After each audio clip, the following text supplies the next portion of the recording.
Hello everyone, আজকে চলে এসেছি একটা রান্নার ভিডিও নিয়ে। অনেকদিন ধরেই সোশ্যাল মিডিয়ায় দেখছিলাম একদম বিনা তেলে রান্না, তো আমি আজকে সেটাই করলাম। তাই জন্য প্রথমেই কড়াই গরম করে তাতে জিরে তেজপাতা ফোড়নে দিয়ে একটু পেঁয়াজ দিয়ে দিলাম এবং পেঁয়াজটা নাড়াচাড়া করে তাতে জল দিতে রাখলাম এবং ঢেকে ঢেকে রান্নাটা করলাম, কারণ যেহেতু তেল নেই তাই পুড়ে যেতে পারে।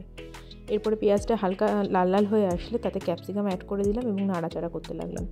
এরপরে আরেকটু জল অ্যাড করলাম, তারপরে আদা রসুন লঙ্কা বাটা দিলাম, তারপরে নাড়াচাড়া করে প্রয়োজন মতো জল দিয়ে ঢাকা দিয়ে রাখলাম। এরপরে ঢাকা খুলে সেখানে জিরে ধনে হলুদ লঙ্কা গুঁড়ো একটু জলে মিশিয়ে দিয়ে দিলাম। তারপরে আবার নাড়াচাড়া করে ঢাকা রাখলাম। এরপরে মশলাটা একটু কষে আসলে সেখানে টমেটো আর লবণ দিয়ে দিলাম প্রয়োজন মতো। এরপরে ঢাকনা চাপা দিয়ে রেখে দিলাম।